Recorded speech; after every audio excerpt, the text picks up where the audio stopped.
Blog Talk Radio.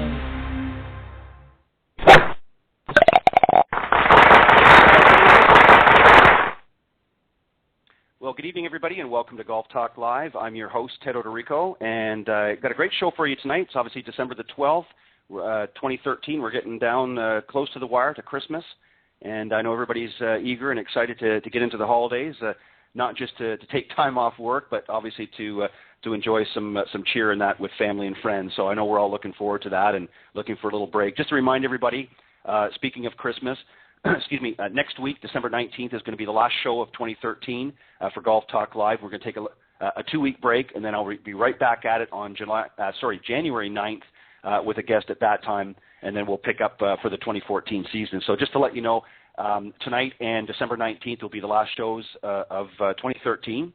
And hard to believe a year over already, and we'll be gearing up for next year early in January, right out of the gate, and got a lot of exciting things happening next year. So, and I'll tell you a little bit about more about that as the show goes on. My guest this evening, very excited to have this young man on, Dr. Caolan Teasdale.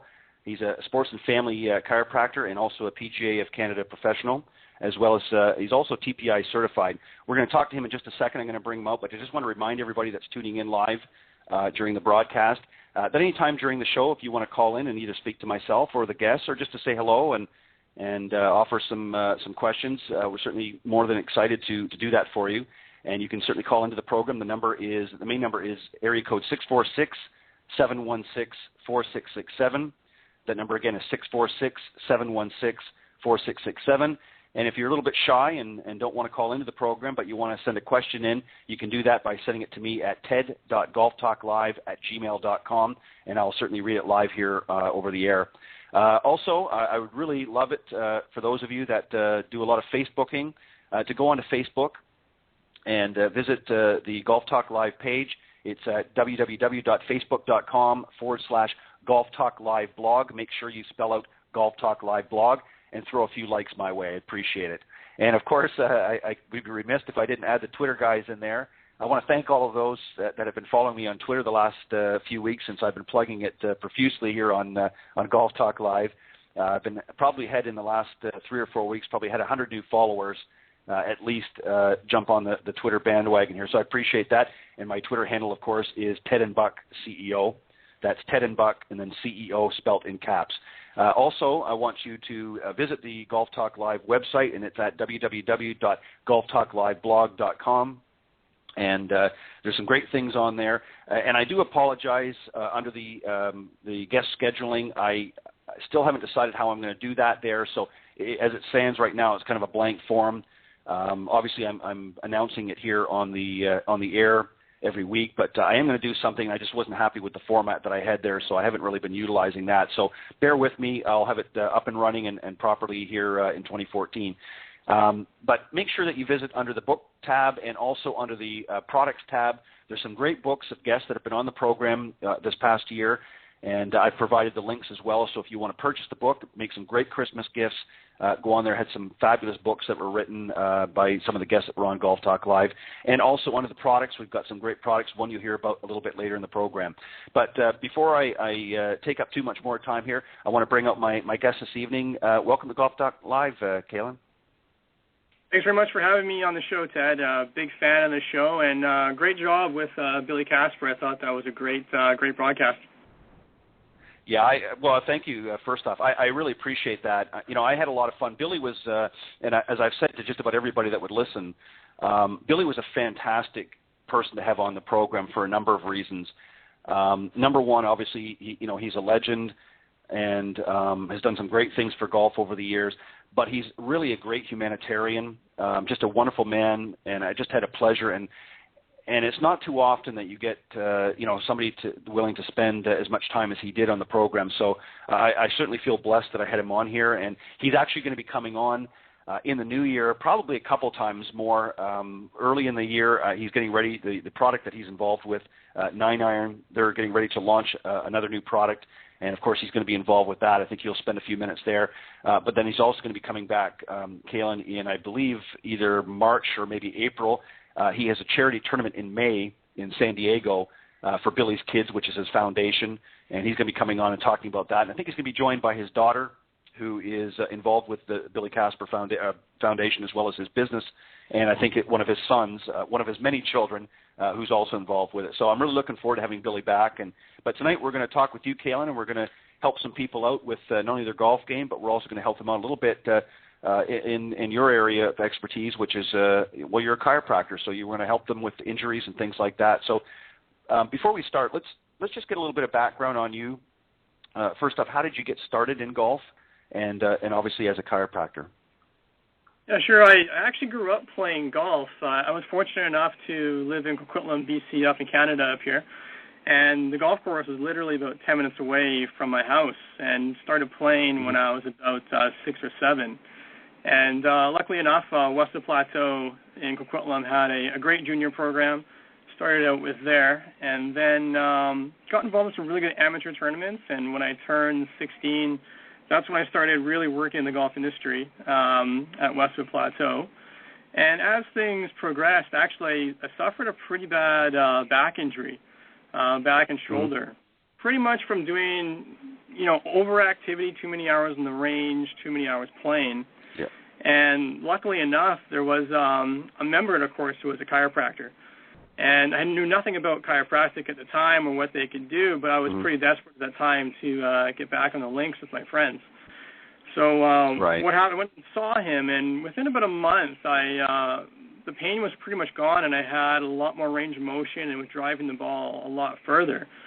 And that's when I started to get really interested in chiropractic, and I finished up my kinesiology degree at Simon Fraser University in Vancouver.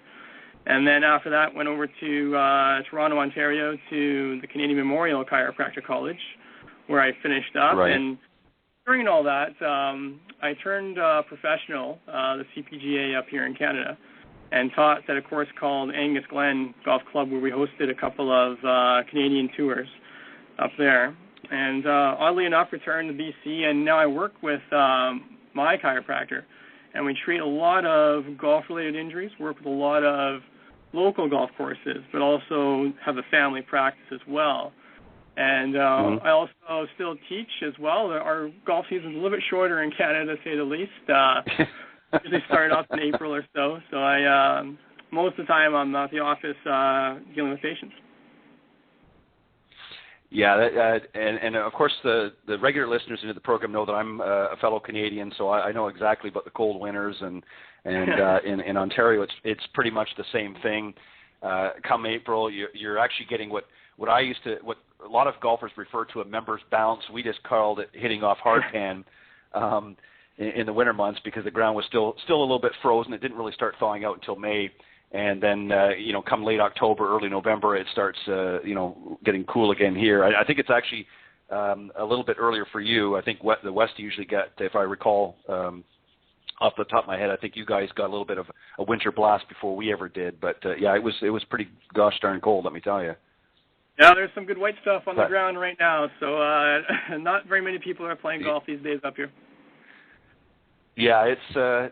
it's funny, we actually had a course, and very quickly just to mention that, there was a course in Burlington called Burlington Springs, and they actually used to have a kind of a fun tournament every year in the middle of winter, and they would only play on the first, 4 or 5 holes, and of course they play with colored balls, and they play in the snow, and they would clear off a little bit.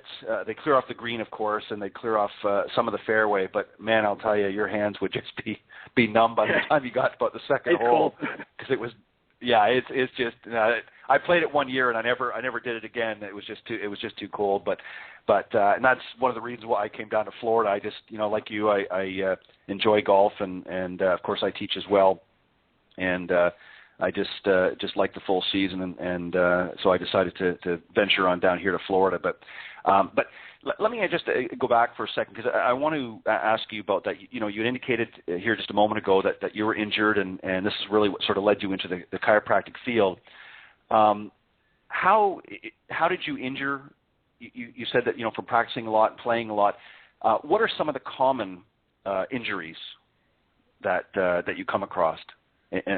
Golf, of course. Let's into that too. And golf injuries are a big part of our sport. In the States, there's roughly 26.5 million golfers that participate annually. Let me just share a couple stats with you, too, because I think it will help a lot with the listeners. In 2009, the American Golfer did a survey, and they found that in the States, the avid golfer in the United States plays 46 rounds of golf per year. And that would include your green fee, apparel, balls, gloves, any equipment changes, maybe a new driver, a few lessons. And by the time they add that all up, especially with the food and beverage, get a beer at the turn type of thing, adds up to almost $3,000 that the avid golfer spends annually. And that's a pretty substantial amount. And for our Canadian listeners out there, it's roughly about $1,500 that the Canadian golfer spends annually. And the reason why golf injuries are so important is because an injured golfer does not contribute to the bottom line of the golf industry. And to go on, it's not just an economical impact, but it's also a psychological and emotional impact as well. Because how many of us really, it's a really social game. And when you take that away from somebody, especially when their whole social network revolves around that, it has a really big impact. And I know you play a lot of golf too, and I would be I was devastated at the time that I couldn't compete anymore. So we get a lot of. Sorry, go ahead. No, go ahead. Finish your thought. Yes, we get a lot of injured golfers come into our clinic, and they're just devastated, and they would pay any amount to get back on the links, and that's what we basically do is try and get them back out there. But it's really important for people to understand that, especially somebody with a chronic recurring injury, that there's things that you can do with your swing to really overcome that. And a good example of that would be, let's say you have a hip replacement. It's a very common surgery these days. It's usually a day surgery now. But there's certain things that you can do with your golf swing to come back and combat that. You may not be able to hit the ball 300 yards anymore, but you can still play and play pretty well at that. Yeah, and you know what, really, there's been a lot of it, and I've talked about this many, many times on the program of late, and, about distance. Particularly, I've actually focused on the driver, and a lot of people put emphasis on that, but really, your short game and that sort of thing is really, in my opinion, the most important area of golf. And I think that a lot of injuries would be alleviated, number one, if people would quit trying to belt at 300 yards. A lot of the pros obviously are able to do that, but that's through years of practice and training and proper teaching techniques and things like that. But a lot of the average golfers out there are just not going to realistically hit it that far. And I think what a lot of them tend to do is they try to give it that extra oomph in order to get it that, as close as they can. And more often than not, that's probably when they're getting some of these injuries and, that you're talking about. And is that something that you find as well in your field? Yeah. It's especially, we'll talk about too some of the differences between an amateur and the professional. But from an amateur side of things, a lot of people, they take up the driver and just try and smash it. And that's how a lot of injuries occur. But a really good stat is that the average person playing golf, they have a likely injury, percentage-wise, of 26 to 52% of getting injured sometime during their career. And with a professional golfer, it jumps up to about 81%. And when you were to look at the differences of injuries in amateurs, the number one cause or number one thing that prevents them from playing golf is lower back pain, followed by the elbow, wrist, hand, and shoulder injuries.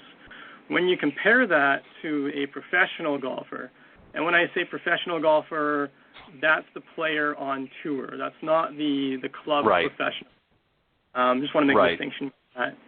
But with the professionals, it is still low back pain, followed by neck, wrist, hand, and shoulder. So the big differences that we see with the amateurs compared to the professional golfer is they're both getting injured, but for very different reasons. The amateur golfer usually gets injured from poor biomechanics in the golf swing, and the professional golfer is injured because of overuse type of injuries. And one really good study that was out a few years ago is when you look at the muscle activation from professionals to amateurs, the amateurs, when they swing, they have a higher activation of the key muscles in the golf swing. which leads to a lot of different injuries as well. So the professional golfer seems to be a lot more relaxed when they play. Well, I think, as if you go back a number of years, a lot of the top players and teachers and that always talked about, particularly with the amateurs. I mean, on the pro level, you don't really see it the same way, but certainly on the amateur level, you get a lot of tension built up in the arms and hands and that sort of thing, and consequently that takes over the whole body. Tom Watson used to talk about that all the time. That was, when he would play in an amateur event, or in the amateur day there, the pro-ams. He said that was one of the things that he always saw with a lot of the players and the amateur players is that there was always a lot of tension in their upper body, particularly. And the more tension that you put in to your upper body, you're more apt to create that tension and create an injury, of course. And I think that's probably one of the key differences, obviously, between the amateurs and the professional. Why do you think, what are some of the other reasons you think that they occur between, and let's start with the amateur here for a second, because that's really who we're targeting here tonight is the amateur. What are some of the top reasons, do you think, that injuries occur? Yeah, well, I think you hit it on the knob, actually, too, with basically a lot of tension in their golf swing. Let's talk a little bit about number one cause, obviously, low back pain, but let's kind of go over some of the mechanisms why that occurs, especially in our amateurs. So one of the major causes why this happens is, one, because people usually generally have poor posture. And chiropractic, from that point of view, can help out a lot with that. But we're starting to see a lot more people, I'm sure you get this as well, is that people come in and, the average person sits at a desk, a lot of typing, things like that, a lot of texting. So they're constantly hunched over, and we call this a C posture when you line up for a dress, or an upper cross syndrome. And it's basically saying that the muscles in the back that support the scapula, they have become really weak over time. And the muscles up front, particularly the pec muscles, are quite taut. So it creates this hunched over feeling. And that's what I really call the plague of the golf swing, because once this happens, everything else starts to fall apart in your swing and you die a horrible, horrible death. Not really to that point, but everything seems to start to break down. And when you look at some of the swing faults, especially in an amateur, the reverse C is one of the big ones, where the spine actually deviates towards the target. And as they come back through impact, it puts a lot of pressure on the right side. So with amateurs, we see mostly with low back pain, in the right-handed golfer, it's the right side that gives them the problem. The reason why that happens and where the damage happens at is at impact, where they have the most lateral bend in their swing. And if you will, if the viewers out there want to stand up and go into that position and impact, right when you're there, you'll notice there's a lot of tension on the right-hand side. And that's really important because there's these joints in your back called facet joints, or for European viewers out there, zygapophyseal joints. And what happens, those joints really allow us to bend and twist and do multiple, or move in multiple directions. And what happens is, as you press those joints on the right-hand side, there's a nerve that supplies that area and also continues on to other muscles as well. So every time that you strike a ball, it actually does a lot of damage to those facet joints. And if you take it one step further, you looked at studies of professional golfers and looked at their x-rays, and they noticed that the right-hand golfers, the facet joints on the right-hand side, specifically at L3, 4, 5, are all deteriorated on that side. And at the moment of impact, it's interesting because these little joints, they're very similar to the ones in your finger. They also take on 8 times amount of body weight on those little joints. So it takes on quite a bit. And that's one of the lead reasons why amateurs get low back pain, is because there's too much or excessive lateral bend at the impact point. Well, and I think also, too, obviously the professionals, as you indicated, have a different reason for their injuries. And I think it's just more, obviously, and we're talking about the tour players here, they've pretty much got the technique down in that. But what happens with them is just by sheer repetition and for lack of better words, volume of play compared to the amateurs, you can't help in any sport, doesn't matter what you're doing and whether you're doing everything properly, you're going to just have natural wear and tear on these joints. And that's why a lot of times you'll see some professional athletes, like as an example, Tiger, having to have a knee replacement, or somebody else later on like Jack Nicklaus had to have a hip replacement because it just, it wears out after a certain while. But your amateur players, again, it's more because of a poor technique. And that's something that we want to stress. And that was one of the reasons I wanted to have you on the program, was really to talk about that, because I don't think people truly understand, the importance of good technique and good posture and things like that. And there's a lot of things by visiting, your family chiropractor can help you out with and prolong your golf game by getting you some good advice and some good tips on how to prevent these things. Let me just, Caolan, I'm going to have you back here just one quick second. I just got to take a quick pause here and let our listeners know about a great product that they can get their golfing person in the family for Christmas.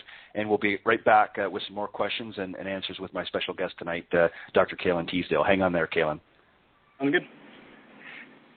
Okay. As I mentioned, we got a great product that I've been plugging here the last few weeks, and want to, for those of you that are getting ready to, as I said, buy that gift for that special golfer in your family. Here's a great product, the Star Putter putting tool. Have a listen. Hi, this is Ted from Golf Talk Live. Are you looking to make more putts, shoot lower scores, and just play better golf? Now you can with the Star Putter putting tool. Simply use the tool 5 minutes before your next round and make 3 to 5 more putts. Practice with Star Putter 15 to 20 minutes, 3 times a week, and lower your handicap after just 10 rounds. Star Putter putting tool, available now at starputter.com. So make sure that, for those of you listening out here tonight, as I said, Christmas is just around the corner. Make sure that you visit my website, www.golftalkliveblog.com, and check under the products there. You'll see the link and a little bit of information. And you'll see a short video clip from YouTube that Chuck Cook, a master teaching professional, PGA teaching professional, has endorsed the product. So you want to have a listen to Chuck as he tells you a little bit more about the putting tool.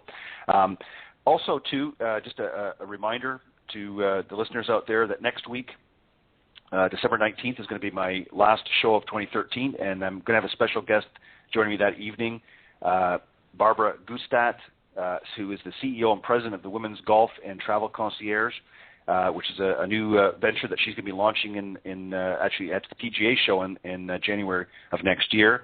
And she's going to be coming on the program talking a little bit about that. And she's also going to be talking about a new book that she's co-authored called Teeing Up for Success, which will be released actually in the next couple of weeks. So she'll be talking about both of those things next week on my final show for 2013. So make sure that you tune in next week.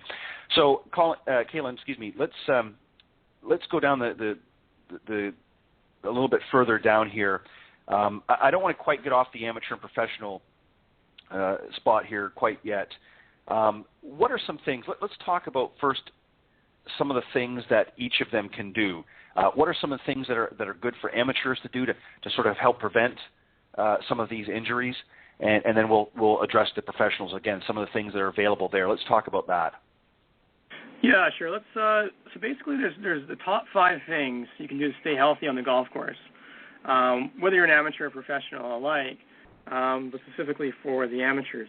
So for listeners out there, it'd be good to grab a piece of paper and a pen, and this will definitely help you a lot throughout the upcoming golf season.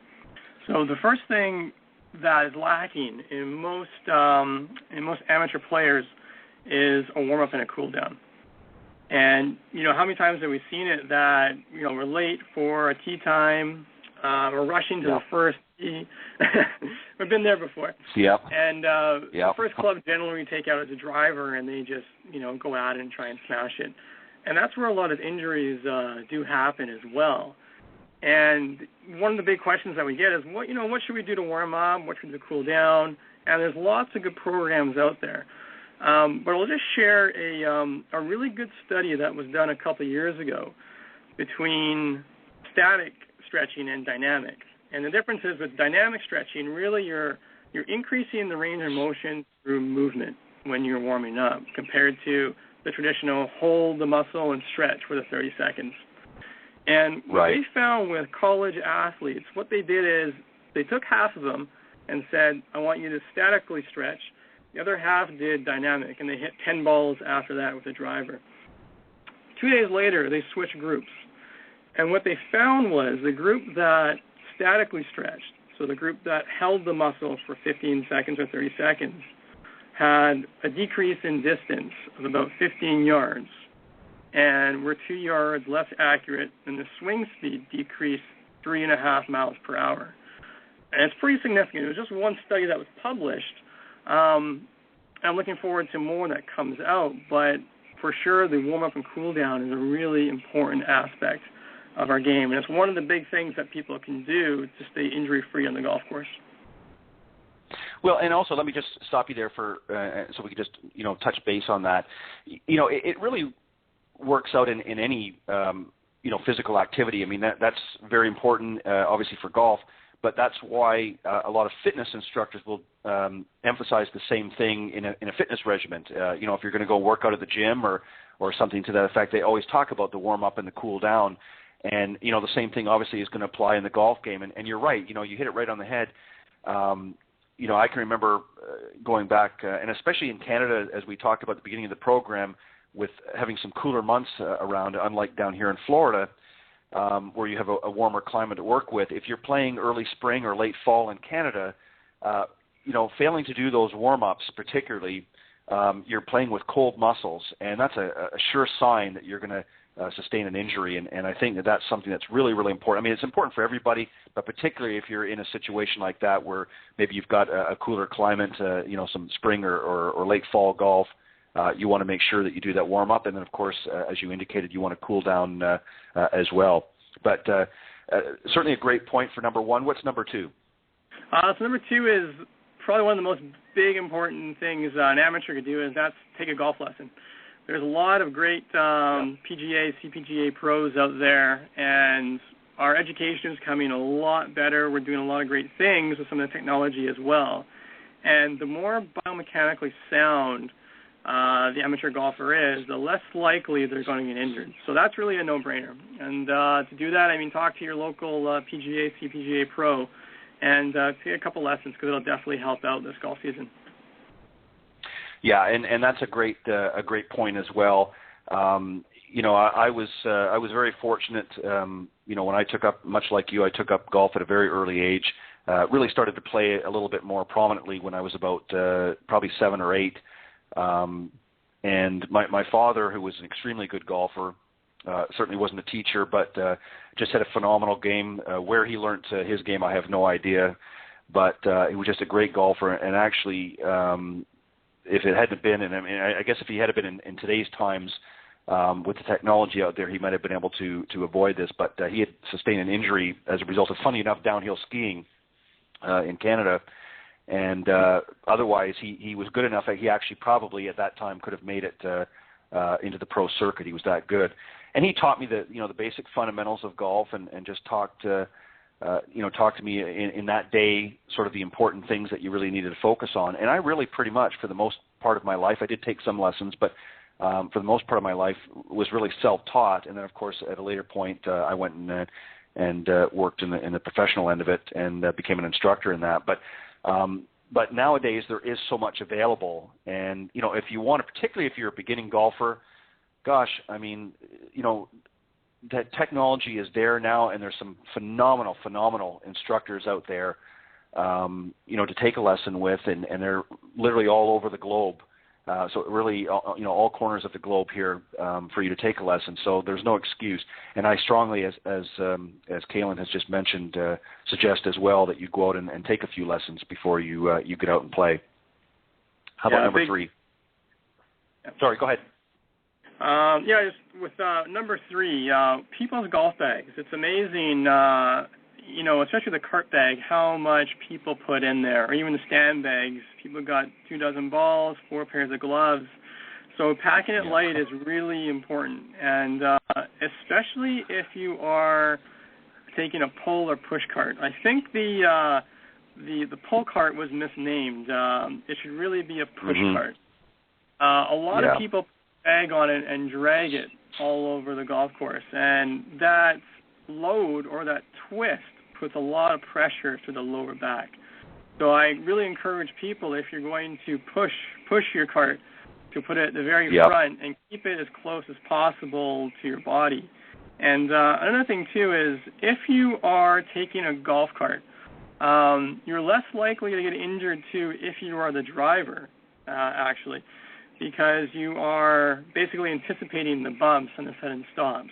So you don't have those jolts that happen. Yeah. And just touching on that again is a lot of injuries don't happen on the golf course, actually. They happen in the parking lot with people taking these heavy bags out of their trunks and transporting them. When they're bending and twisting, there's a lot of injuries that happen before the fact. So golf bags are really especially important. Let me just... Sorry, go ahead. Caolan.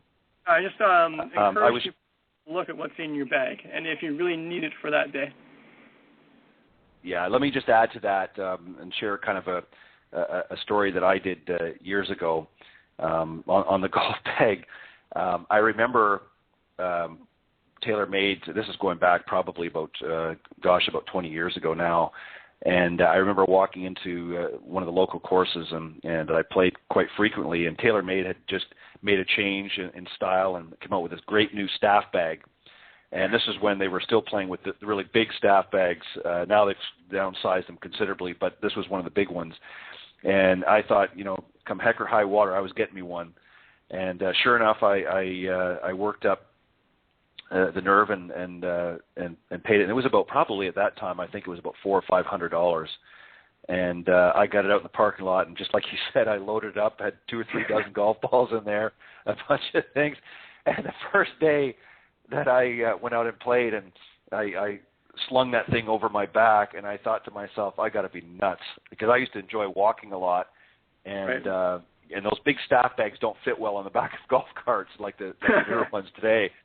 And but it's so true. I mean, when you get all that in there, it's a lot of extra weight, and it's so easy, particularly if you're walking. If you're pushing a cart or something like that, as you said, that's not so bad. But and just to add about the golf cart that you had mentioned about it's better to be the driver. I can attest to that, because I've ridden with a few people, and let me tell you, they've hit in every dip and curve and whatnot on the golf course, and you get quite a jolt. So I can concur with both of those.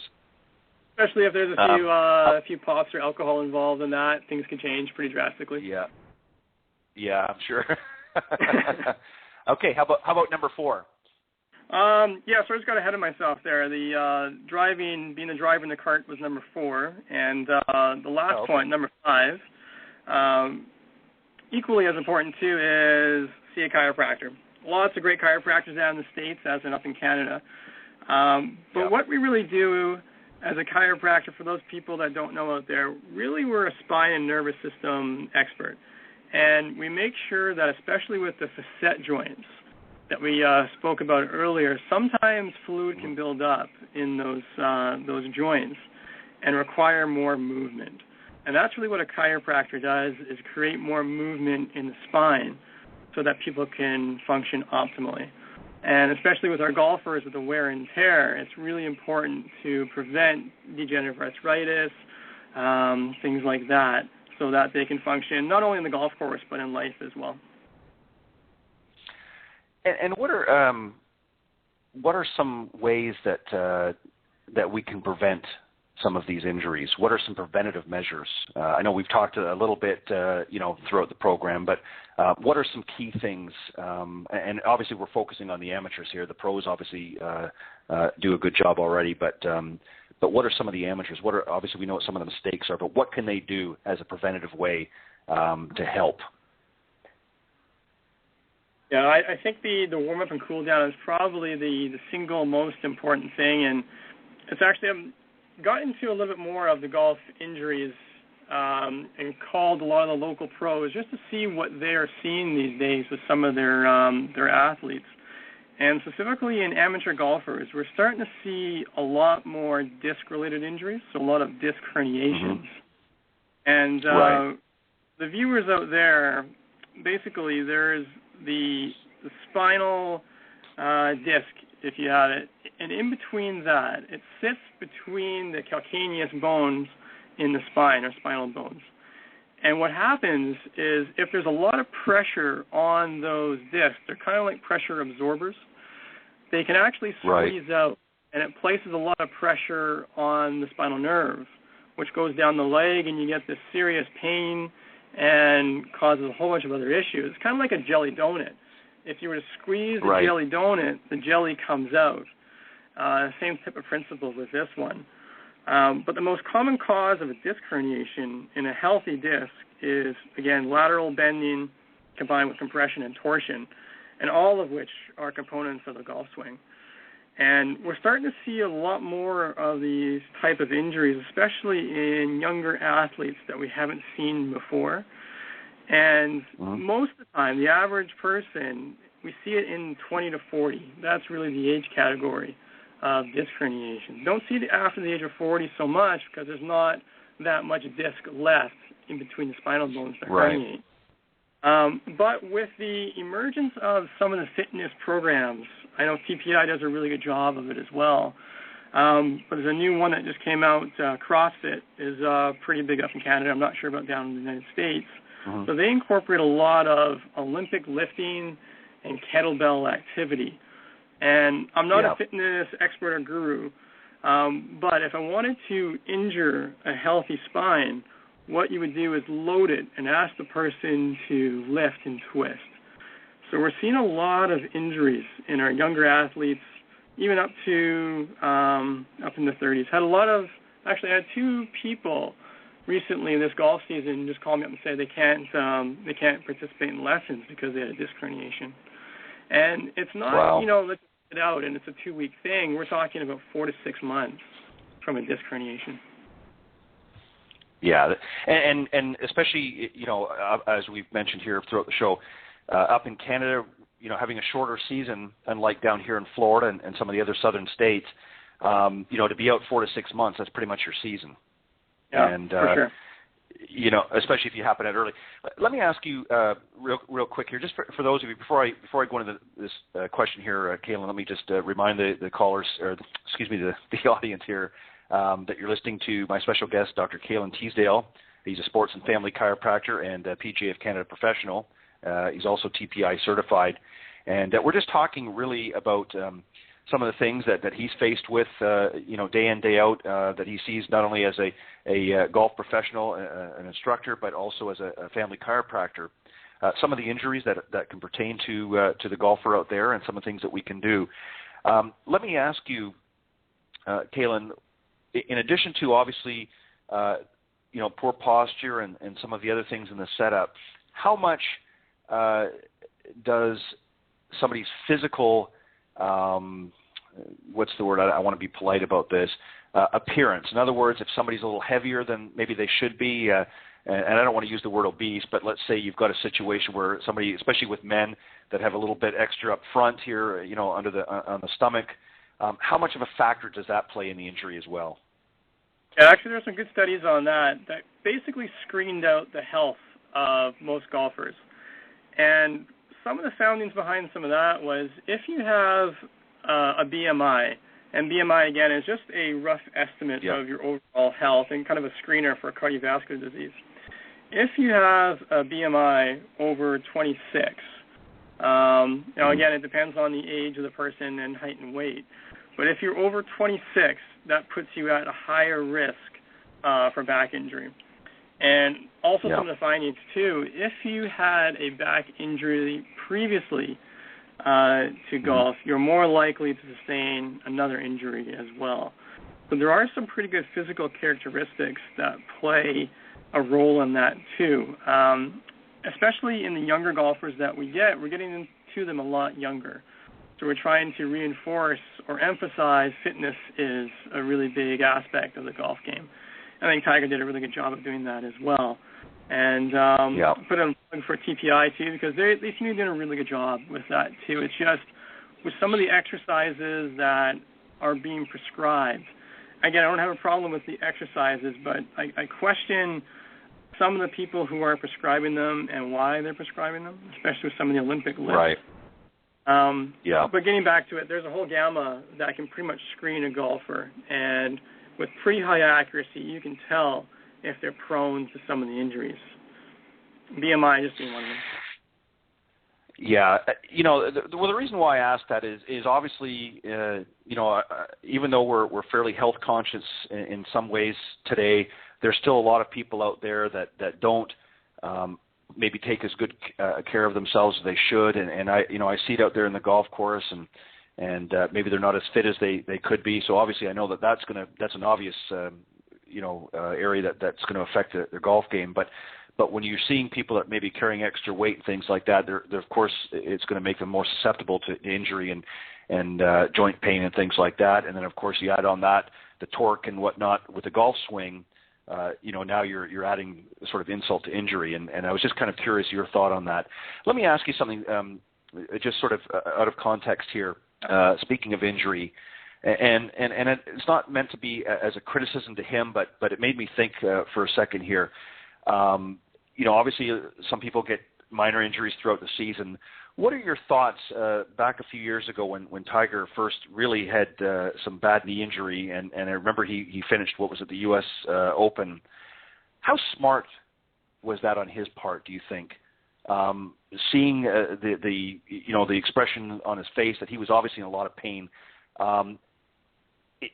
If it had ended the way it did, I guess the question I'm trying to ask is, was that really smart on his part? I mean, I know it's a big tournament. I know he wants to get those wins.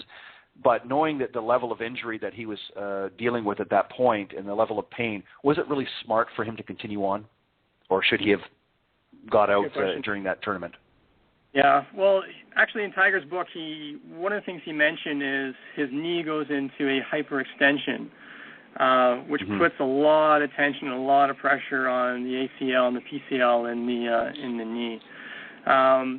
But when he was competing, I wonder if he knew the extent of the injury. And, I mean, Tiger, he has a whole array of sports doctors and chiros, physios, a whole gamut. I just think that with his competitiveness, he wanted to continue at whatever the cost. I'm not sure exactly what they did to mend his knee, so to speak, but I mean, as soon as you start to play with the ligaments, and if you were to tear one, it's pretty severe, and that's across the board in any sport. Right. The reason why I asked that, Caolan, was really simple. Obviously it's up to everybody's own choice what they want to do, but I guess my concern is Tiger at that point, I mean, he still obviously has a number of years left, good years left, but at that stage, when he's in pursuit of winning and breaking Nicklaus's record, the potential of him doing permanent damage that really could have ended his career. I just don't know if that, and the reason why I'm putting that out there is, again, not a criticism to him. I mean, it's a personal choice, but the message that it sends to me is that, push through the pain. And you used to hear that all the time in the fitness, at the gyms and things like that, no pain, no gain sort of thing. And I think, and correct me if I'm wrong, but that's maybe not always the best advice to get, because your body is telling you that discomfort for a reason, that pain level, and it's telling you that basically you're overdoing it. And I just wonder if in somebody like Tiger's case, where he's got a lot riding and a lot at stake, whether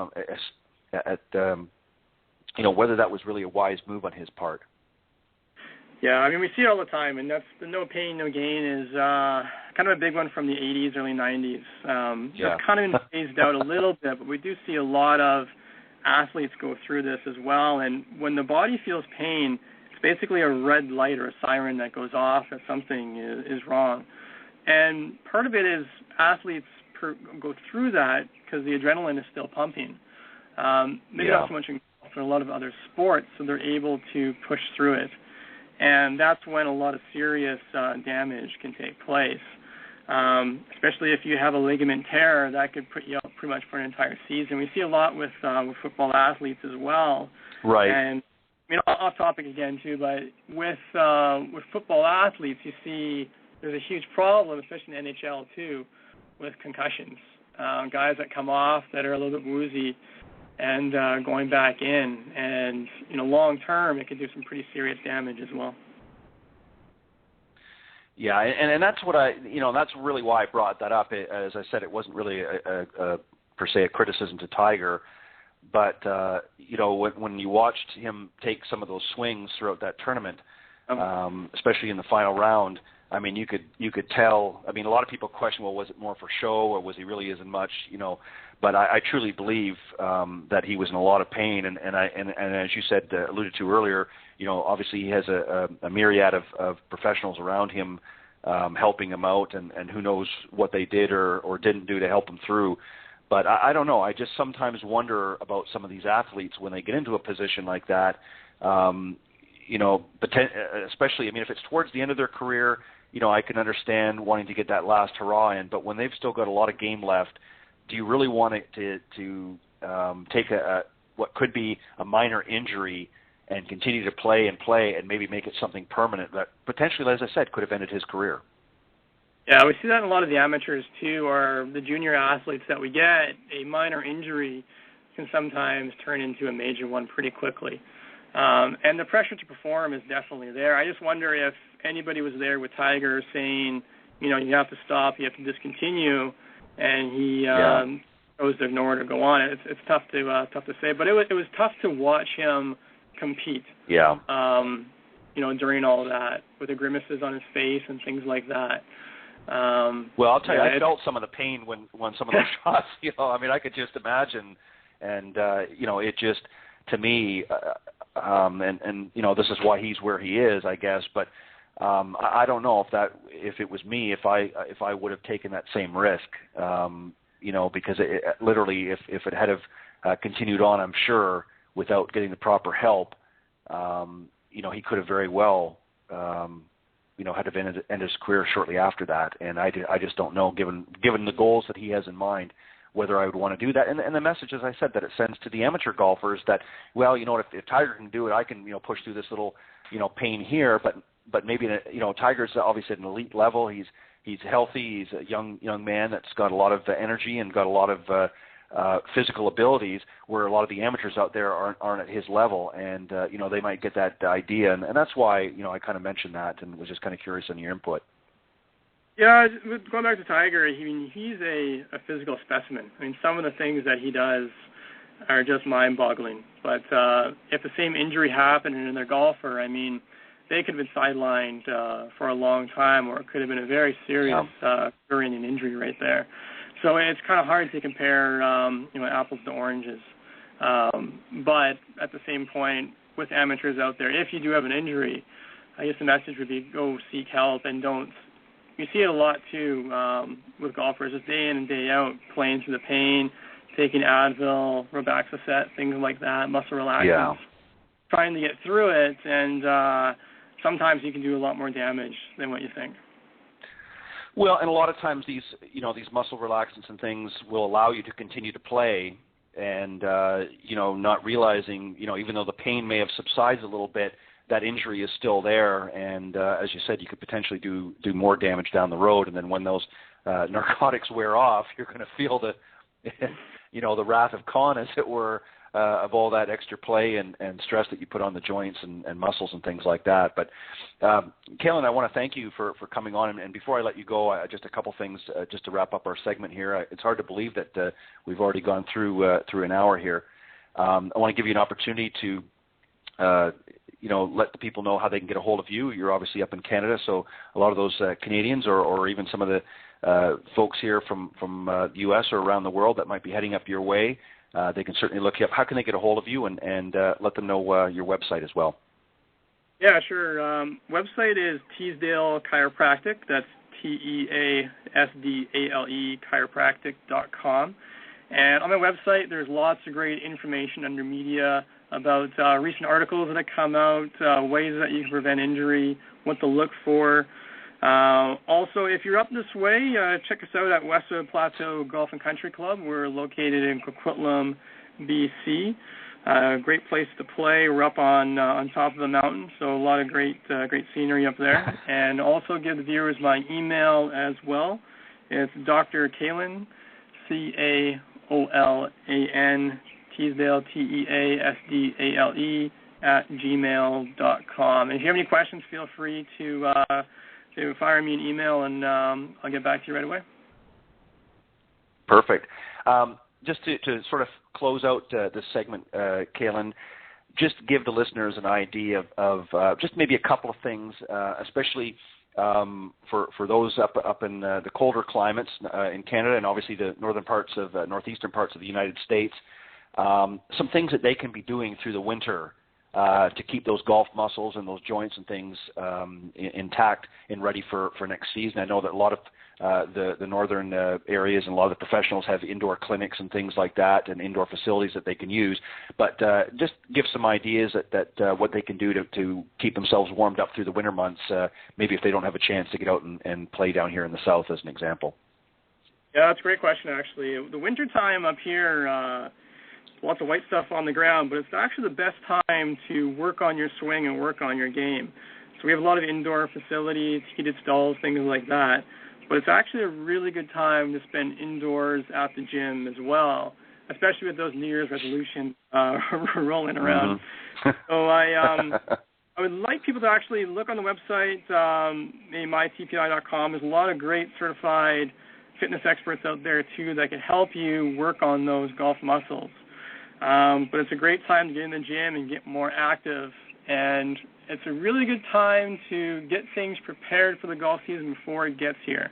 A lot of people wait too long, and before they know it, April, May rolls around, and they can't seem to find their golf swing or their right posture. So that's a great time right now to work on it. Perfect. Some great advice. Caolan, I want to thank you for coming on the program, and I know we talked a little bit off air about an upcoming new segment that I'm going to be starting in the new year called Coach's Corner. We talked a little bit about that. I'm going to send you some information on that. I would certainly love for you to take part in that. I think it's going to be a lot of fun. We've got some great teaching professionals and coaches and mental gurus, and you name it, we've got them coming on the program in the new year starting in March. So I hope you participate in that when you've got some free time. And you can let me know how your schedule will work with that. But I definitely would love to have you back on that segment and talk a little bit more as things progress into 2014. Yeah, thanks very much, Ted. I look forward to that, and thanks again for having me on tonight's program. And hope all is well down in the States. And if you're up in Canada, please drive safe, and good luck with the golf game. I appreciate it. Well, Caolan, you have a great evening and a great weekend. You have a fantastic holiday, you and your family. And I will talk to you soon. And I appreciate you coming on and sharing some insight with my listeners here on Golf Talk Live. Thank you, and have a great night. Thank you, Ted. You're welcome. Okay, that was my very special guest this evening, Dr. Caolan Teasdale, a sports and family chiropractor and PGA of Canada professional up in British Columbia. And great young man to have on the program, and it's really an area that I want to get into more about. As the show progresses, I've obviously had a few others on the program that have talked about fitness and things like that, but I wanted to get Caolan's perspective on this, because there are a lot of people out there that really don't understand some of the things that they need to do to prevent injuries, and when they do get an injury, some of the things that they can do, and obviously you can visit his website and check out some of the information there and some of the reports and so forth that will help you with your golf game. And that's what we're really here all about on Golf Talk Live. As I promised last week, I am going to do a segment of the good, bad, the ugly that I didn't get a chance to get around to. And funny enough, Tiger is going to be the theme this week on the good, the bad, and the ugly. But before I do that, I want to just read a little bit here. I recently made a connection through one of my social networks of a group over in Scotland. Of course, they're getting ready for next year. In Scotland, they're going to be hosting the Ryder Cup in 2014. And this particular group over there is called Sports Events Accommodation. And if you're looking to rent a property during the Ryder Cup in 2014 in Perthshire, Scotland, then you found the perfect place, and that's with Sports Events Accommodation. They've got a stunning range of properties varying in size and shape, so there will definitely be something there to suit you. They have a great team who have many years of experience in sports and letting accommodation, and it's their aim to provide you with all your letting requirements. And letting, of course, is another way of saying renting requirements for the biggest team golf event in the world, and they've got it at some affordable prices. So if you're interested in maybe renting some property over in Scotland during next year's Ryder Cup, which takes place September 23rd to the 28th in 2014 over in Scotland, if you're planning on venturing over that way, or if you're in that area and you want to be a little bit closer in hand, you can do so. You can visit their website to get more information at www.sportsevents.accommodation.com, or you can send to get some information. You can info@sportsevents.accommodation.com. That's sportseventaccommodations.com is their website, and info@sportseventaccommodations.com to get some information. They'll gladly send you out some information on the property, and visit their website. They've got some great properties there to look at, and maybe you can rent that out for next year and make your way over to the Ryder Cup in Scotland. I think it'll be a lot of fun, and these guys are a great group. Just to remind you, again, for those of you that are tuning into the live broadcast a little bit late, next week I'm going to be joined by Barbara Gutstadt, who is the President and CEO of Women's Golf and Travel Concierge, which she's going to be launching in the new year, just around the time of the PGA Merchandising Show in Orlando in the latter part of January, around the 20th or so. And she'll be coming on next week, December 19th at 6 p.m. Central Standard Time, to talk about that latest venture. And also she's going to be here to talk about a book that she co-authored called Teeing Up for Success. So looking forward to having her on there. And that book is going to be out, by the way. I just talked to her a little bit before the show, and that book is going to be out sometime in the next couple of weeks. So when she comes on next week, she'll hopefully give us an exact time when it's going to be launched, and maybe you'll have just enough time to squeak out and get a copy of it in time for that golfer in your family. But got a lot of great products on my website as well that you can check out in time for Christmas, and you can visit the website at www.golftalkliveblog.com. Don't forget to check me out on Facebook as well at facebook.com/golftalkliveblog, and I would appreciate it if you would throw a few likes my way. And if you've got any questions that you want, or maybe you know somebody in your area who's a teaching professional or somebody in the golf business that you'd like to hear on the program, you can certainly email me their information or have them contact me directly at ted.golftalklive@gmail.com.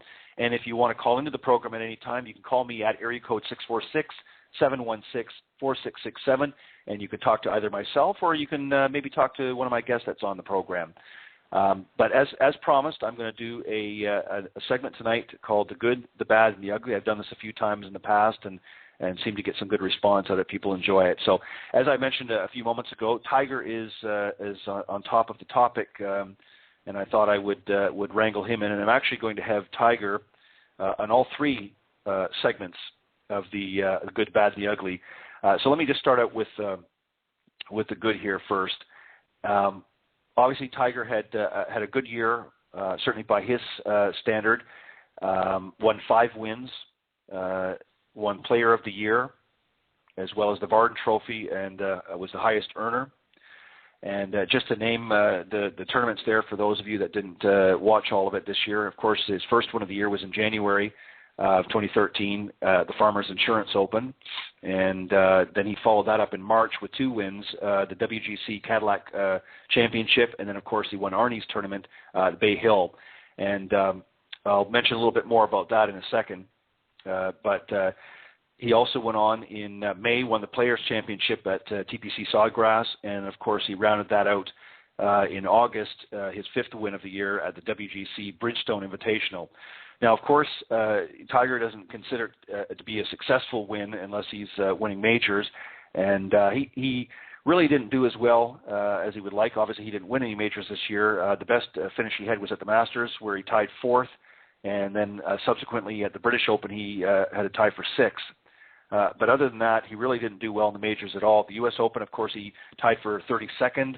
And then following that up at the PGA Championship at the end of the year, or at the end of the majors, he tied 40th. So really not a great showing in the majors, but overall, in my opinion, certainly a good year. I'd be more than happy to handle 5 wins and Player of the Year.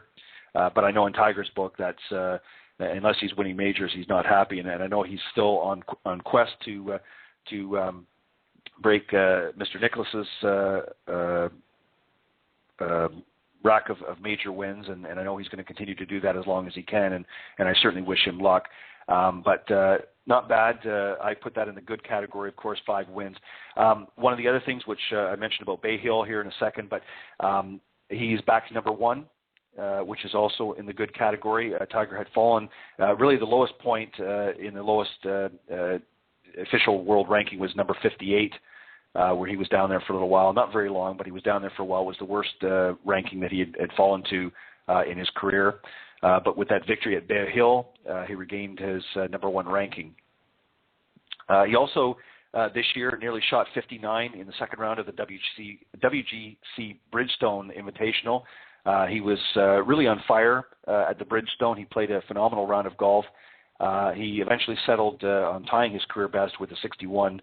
And of course, he won the Bridgestone, but shot a 59. Had a great tournament there, and so he had a lot of good things this year. And you know, I'm happy for Tiger. He's had a lot of things that have gone wrong in the more recent years, and some of those we're going to talk about here in a second. But I think that overall, I think Tiger is certainly starting to make his way back in a more positive light, and I wish him continued success. I want to see Tiger do well in the months and weeks and years ahead. I certainly don't have any ill will towards Tiger. I know that he's made a few missteps in his career personally, but I don't hold that against him as a player. We each make mistakes in life, and I think that we have to look at forgiveness and that of whether it's an athlete or an individual. But anyways, those are some great things that Tiger did in 2013, and certainly should be proud of each and every one of those accomplishments. Now, in the bad category, he obviously has a few here as well, and I've done about 2 or 3 in each of the categories. There's certainly a multitude more in each of them, but I just wanted to keep it to 3. The first one, and really this could have gone either way. It could have gone in the bad, and really could have gone even to the ugly. But and I mentioned this actually on another good and bad and the ugly segment. But the feud with Sergio Garcia, as you may recall, Sergio blamed Tiger for pulling a club out, causing the crowd to loudly cheer and in the middle of his backswing, and the back and forth jabs got a little pettier as the days went on, and it really created a bit of a media frenzy, and it just really, that part of it I certainly think was very unprofessional on both players. I think that they should have gotten together or certainly communicated earlier and settled this and not let it go as long as it did. And I know the media, as I mentioned in that segment, the media really was a lot to blame about that. But at the same time, I think both of these gentlemen are at a level, and particularly with Tiger, as I said at that time in that segment, being a number 1 player and rising to the caliber of player that he is, should have really handled that, I think, in a lot better. So that I put that in the bad category, but it could, as I said, it could have swung either way and gone into the ugly category as well. One of the other things that Tiger is infamous for doing is blaming greens after every round when he's not playing at his best. Somebody has put in an article I'd read, Tiger Woods is the king of catchphrase, and the one that he latched onto this year is I couldn't get the speed of the greens. Tiger has obviously been a phenomenal putting in most of his career, and obviously he's struggling in that area right now, and that certainly I think has hampered him in I'm sure in the majors has been one of the underlying factors. But and I guess really, when you think about it, there's not really a lot of things that you can say. When you have a bad round, you have a bad round. But to continually come out and use that as an excuse that you couldn't quite get the speed of the greens. I mean, he's playing in the practice rounds, and he's got just as much opportunity as any of the other players. And I think that phrase is getting a little bit old. So Tiger, I think to get that out of the bad category, I think you need to come up with a different catchphrase and something that's a little bit better than I couldn't get the speed of the greens. But anyways, I threw that one in the bad category as well. And obviously to round out the bad category, was the worst 9 holes of his career. And that came on Saturday at the Memorial, which is Jack's event. And Tiger Subsequently has won that tournament 5 times in his career, so it's an event he enjoys playing in and has obviously had a lot of success. But on this particular season, he posted a third round 79, which included first 9 stretch of 44, which was really the worst 9-hole total of his professional career. Just not a great showing at the Memorial in 2013, and I'm sure he regrets that, particularly that being Jack's tournament. And I know he wants to always do well, as he has done at Arnie's tournament in Bay Hill, and he's won them the Memorial, as I indicated, 5 times. I'm not sure the number of times he's won Bay Hill. I think it's about that, if not even more. So I know he likes to do well in both of those tournaments, but this year for some reason it just wasn't in the cards, and he played a bad round. So I'm going to throw that in the bad category as well. But it happens. You can't win them all, and I know that. As we talked about earlier in the program with Caolan and myself, injuries play a factor. And even though Tiger has had surgery and has been on the mend now for the last year or so, I'm sure that those injuries and things creep up every once in a while. And I think just sometimes it's just not going to go your way. So that one was rounding out the bad category. And finally, in the ugly category, again, I've got 3 picks here that fall into it. The first one, obviously the most important one, is really failing to win a major.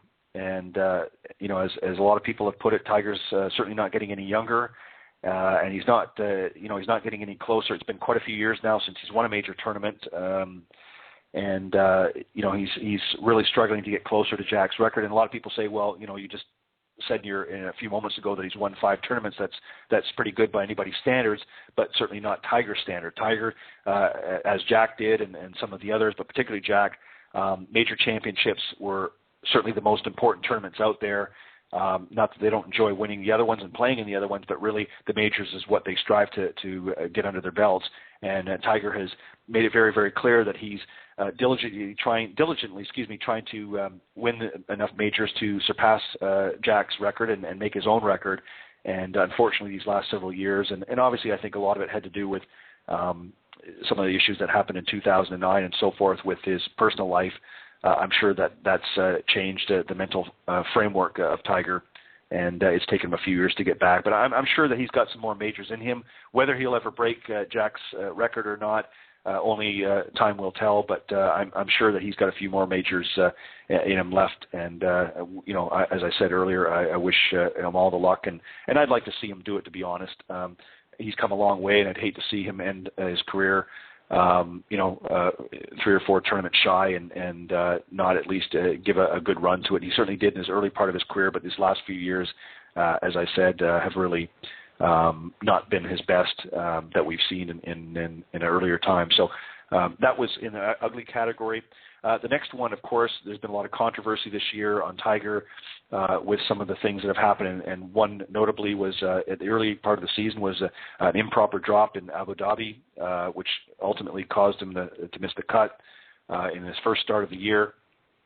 He took what he thought was a proper relief from a sandy area and was docked a 2-stroke penalty and ultimately missed the cut by 1.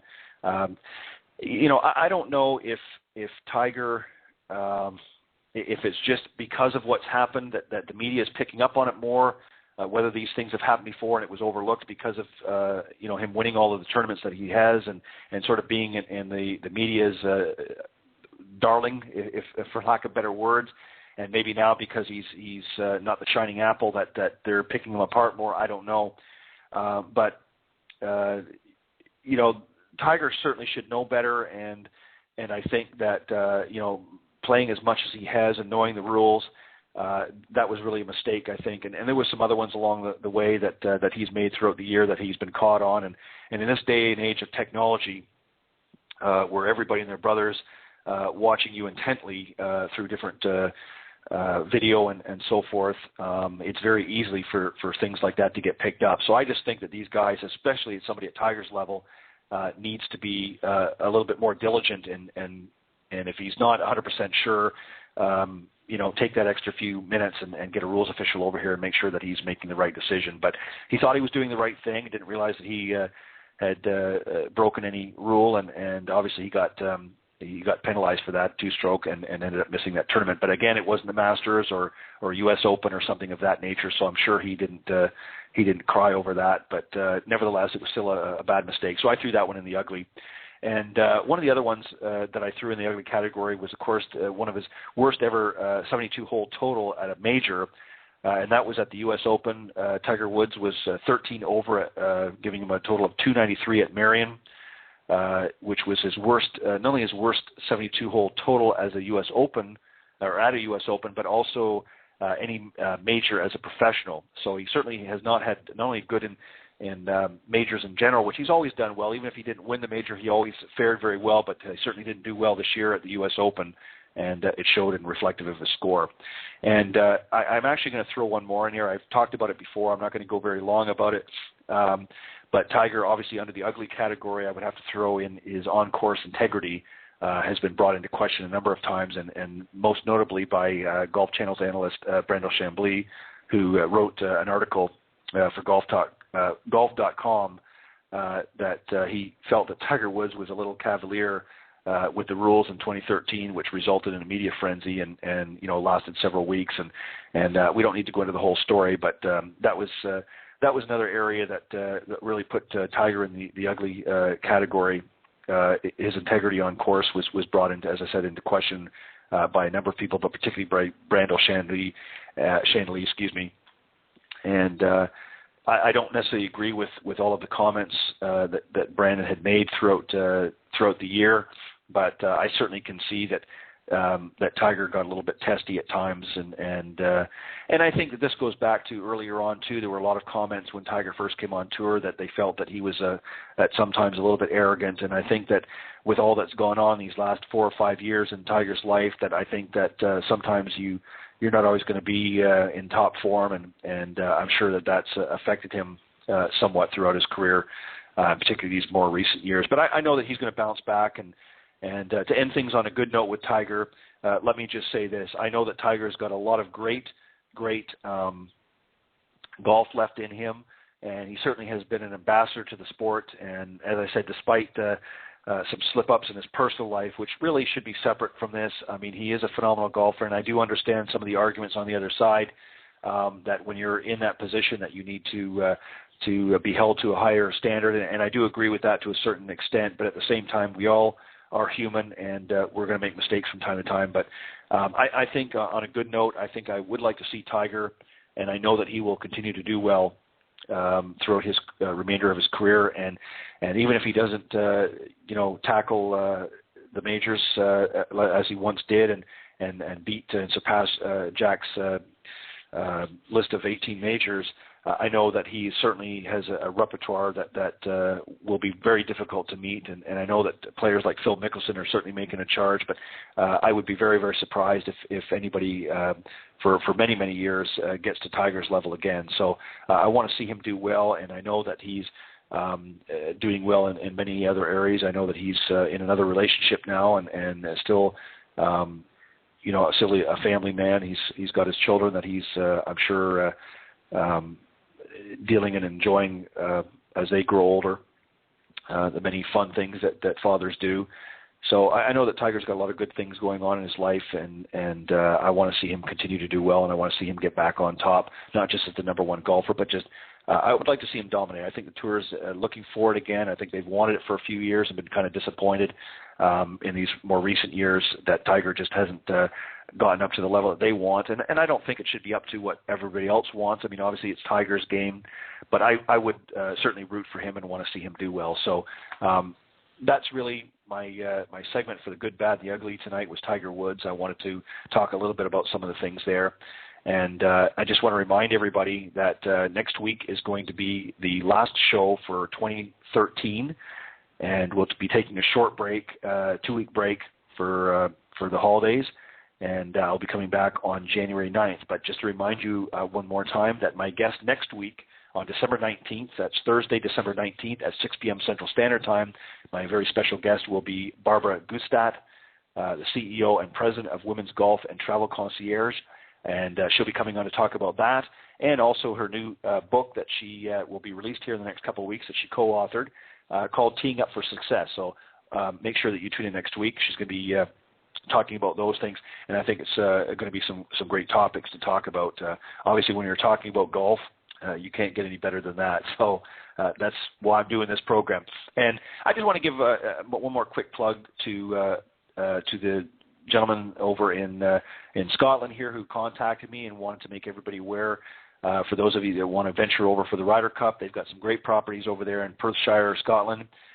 So if you're looking to rent a property during the Ryder Cup in 2014, that's between September 23rd and 28th, make sure that you visit the website www.sportseventsaccommodation.com. And if you just want some information about that right now, you can send it an email to sportseventsaccommodation.com. That's a tongue twister there. And you can get some information. They'll be glad to send you out some, or you can just visit the website and kind of navigate yourself and get an idea before you contact them. But definitely do that. They've got some great accommodations over there. And for those of you that want to go over and partake in some of the Ryder Cup activities in 2014, that's going to be in Scotland in September 23rd to 28th next year. That's a great place to start. So make sure that you visit their website, sportseventsaccommodation.com, and check out some of the great deals and some of the great things that they've got going on over there during the Ryder Cup. And I want to thank all of you for tuning in tonight on Golf Talk Live. We bring this program to you every week, every Thursday at 6 p.m. Central Standard Time.